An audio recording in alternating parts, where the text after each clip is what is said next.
तुम्हारे सबके रहते हुए सामान कैसे फेंक दिया उसने?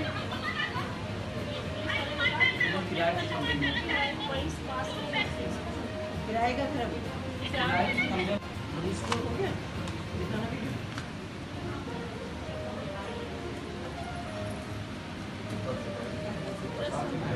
थाने में फोन करो जरा पता करो अभी तो तुम रहो ना, छोड़ना मत घर को, ऐसे कोई नहीं मरवा देगा।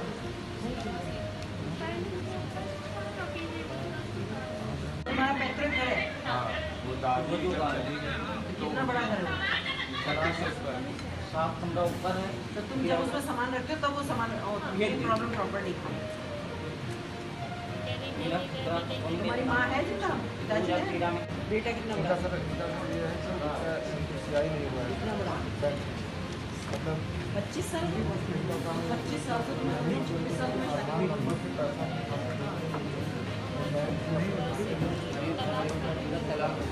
पहली वाली का लड़का है तुम्हारे साथ आया है, लड़की को अपने साथ अब हम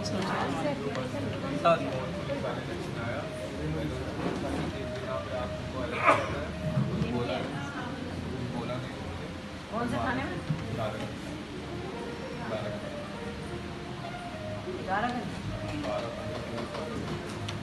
12-15 तेरे पास वीडियो पुलिस की पीट रही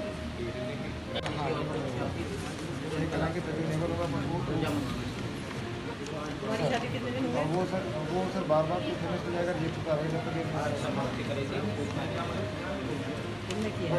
तुम्हारा 25 साल का लड़का तुम्हारी जितना ही पीट रही। देखिए, अगर प्रकरण की बात करूं तो आज सभी फील्डों से हैं, जैसे घरेलू हिंसा भी है, कुछ जो कार्यस्थल हैं वहाँ से भी हैं, कुछ ज़मीनों के भी हैं और सभी तरह के प्रकरण हैं। तो अभी हमारी लगातार चल ही रही है जन सुनवाई। तो 18 हैं, सभी संबंधित अधिकारी हमारे पास बैठे हुए हैं, सभी डिपार्टमेंट के लोग बैठे हुए हैं यहाँ। तो जिससे भी जो संबंधित है उसका तुरंत निस्तारण किया जाएगा और उस पर कार्रवाई चल भी रही है। तो काम अभी चल रहा है जी। महिला सशक्तिकरण के लिए क्या कुछ ऐसे कार्य किए जाएंगे आगामी दिनों में? देखिए, महिला सशक्तिकरण का दौर है, ये हम सब जानते हैं। और इसके लिए तो मैं एक बार फिर से कहूँगी कि मैं माननीय प्रधानमंत्री जी और माननीय मुख्यमंत्री जी दोनों का सभी महिलाओं की तरफ से बहुत आभार व्यक्त भी करना चाहूँगी कि क्योंकि महिला सशक्तिकरण की जहाँ तक बात की जाए, महिलाओं को सशक्त करने के लिए उनको क्या चाहिए, उन्हें शारीरिक रूप से, मानसिक रूप से और आर्थिक रूप से उन सबको हम सुदृढ़ बना सकें, ये हमारी एक योजना है। जो कि मैं कहना चाहूँगी कि सरकार, केंद्र और राज्य सरकार की दोनों की इतनी सारी योजनाएं हैं कि अगर हम उनको नीचे तक उतार दें और लास्ट तक वो उन महिलाओं तक पहुँचा दें कि जहाँ जो महिलाएं योजनाओं तक नहीं पहुँच पाती हैं, ये योजनाएं उन तक नहीं पहुँच पाती हैं, तो मुझे लगता है ये एक बहुत खूबसूरत पहल होगी। इसका उदाहरण मैं अपने आयोग के लिए भी एक एग्जाम्पल सेट कर रहे हैं हम, क्योंकि हमारा जो महिला आयोग है, कभी आपने पहले नहीं सुना होगा कि जिले से कभी नीचे उतर के गया। अगर मैं कल अपनी भी बात करूं तो मैं भी ब्लॉक लेवल पर सुनवाई कर रही हूं। ब्लॉक लेवल पे जो महिलाओं की समस्या हैं, जो महिलाओं को हम क्या उनको लाभ दिलवा सकते हैं, उस तरह की जो भी चीज़ें हैं हम जा के खुद नीचे तक कोशिश कर रहे हैं। तो ये महिला सशक्तिकरण में हमारा प्रयास है और महिलाओं के हित में जो भी काम हो सकता है वो हम बेस्ट करेंगे, क्योंकि हमारा उद्देश्य सिर्फ महिलाओं को सशक्त बनाना है, महिलाओं को आत्मनिर्भर बनाना है और महिलाओं को स्वस्थ बनाना है। तो महिला आयोग का एक दृढ़ निश्चय है ये कि जहाँ भी महिलाओं को हमारी ज़रूरत होगी 24 आवर्स महिलाओं के लिए हमारे दरवाजे खुले हुए हैं, क्योंकि जैसा आप जानते हैं कि आधी आबादी महिलाओं की है। अगर उत्तर प्रदेश की बात की जाए तो 12.5 करोड़ की आबादी महिलाओं की है। तो निश्चित रूप से जब इतनी बड़ी आबादी है तो हम उनके साथ हैं और हमने कहा है कि हम आपके लिए जहाँ भी हमारी महिलाओं को ज़रूरत होगी, किसी भी संबंधित कार्य में, हम हमेशा उनके साथ हैं। मैडम, देखा जाता है कि थाने से संबंधित ज़्यादा प्रकरण आते हैं, यहाँ पे विवाद हो गया या फिर झूठी FIR हो गई या FIR ही नहीं हो रहा है, तो विवाद को कैसे सुधारा जाए? बिल्कुल ये सही बात है कि इस तरह के प्रकरण क्योंकि आप देख रहे हैं तो ये सभी आ रहे हैं और मुझे तो समझ में नहीं आ रहा कि ऐसा क्यों होता है। हालांकि हम अब अगर एप्लीकेशन दे रहे हैं, सब हो रहे हैं, तो उन पर हमारे साथ सब अधिकारी बैठे हुए हैं, तो उन्होंने हमें सुनिश्चित किया है कि हम देखते हैं या दिख पा रहे हैं, बात भी कर रहे हैं जगह जगह थानों में कि ऐसा क्या है। तो अभी तो मैं इसलिए नहीं कह पाऊँगी क्योंकि शायद उसमें जांच होगी या मेरे पास सही चीज़ें आएँ कि भाई थाने में किस वजह से नहीं ये एप्लीकेशन ली गई या इस पर कार्रवाई क्यों नहीं हुई।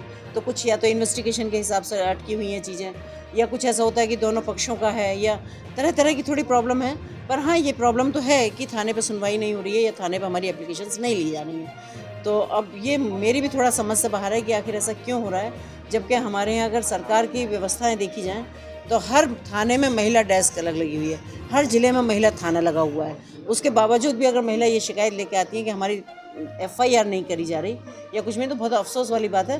पर हम इसमें संज्ञान लेते हैं कि क्यों नहीं ली जा रही, तो हम भी सुधार कर रहे हैं। सुधरेंगी सारी चीज़ें, या तो सुधरेंगी, नहीं सुधरेंगी तो हम सुधारेंगे, तो कोशिश में लगे हुए हैं। मामला CM तक ले जाएंगे इस शिकायत की, कि ज़्यादातर जो समस्याएं आप यहाँ पे देख रहे हैं उस चीज़ों को लेकर के? देखिए, जो हमारे स्तर से अगर हम निपटा सकते हैं तो हम अपने स्तर से निपटा ही लेंगे, और 100% निपटाएंगे, ऐसा नहीं है। पर वो हमारे मुखिया हैं, अगर कोई ऐसी चीज़ है कि हमारे हाथ से निकल रही है या हमारी समझ में नहीं आ रही, तो निश्चित रूप से उसे अपने माननीय मुख्यमंत्री जी के पास तक लेके जाएंगे।